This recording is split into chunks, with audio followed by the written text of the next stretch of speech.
Hi guys, welcome to our vlog day 5 in Andaman. Havelock में खूब सारी मस्ती करने के बाद हम अगली सुबह रेडी होकर निकल पड़े अपने अगले डेस्टिनेशन के लिए, जो कि था नील आइलैंड। यहाँ पहुँचते ही सबसे पहले हमने सोचा पहले कुछ खा लिया जाए, क्योंकि हमें भूख जोरों से लगी थी। हम खाना खा करके अपने कॉटेज में चले गए। कॉटेज से तैयार होकर के हम निकल गए भरतपुर बीच के लिए। भरतपुर बीच एक ऐसा बीच है जो कि सनसेट के लिए बहुत ही फेमस है, और यहाँ वाटर एक्टिविटीज़ भी बहुत सारी होती हैं। हमने सबसे पहले एक एक्टिविटी की जो कि बहुत ही वाहियात थी। उसका नाम था ग्लास बोट राइड, जिसमें हमारा मोए मोए हो गया। इसलिए फ्रेंड्स, इस एक्टिविटी को प्लीज़ कोई मत करना। राइड में तो ये समझ ही में नहीं आया कि ग्लास किस काम के थे। हाँ, बोट राइड तो मिल गया हमें। अभी सनसेट होने में काफ़ी टाइम बचा हुआ था, इसलिए हम लोग अपने असली काम पे आ गए। मतलब क्या, तो फ़ोटो खिंचाना और रील बनाना।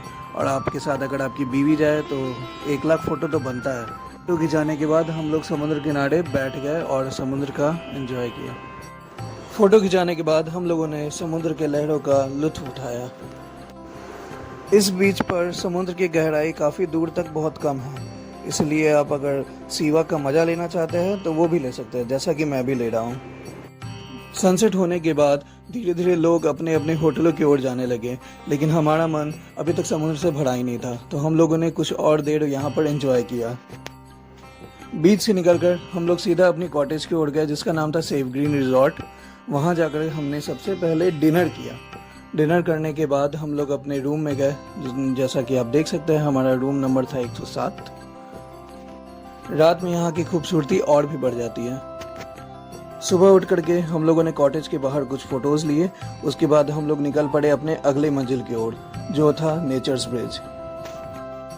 अगर आपको नेचर्स ब्रिज देखना है तो आपको लक्ष्मणपुर बीच पे आना पड़ेगा। ये बहुत ही खूबसूरत टूरिस्ट डेस्टिनेशन है, इसलिए यहाँ ज़रूर जाएं।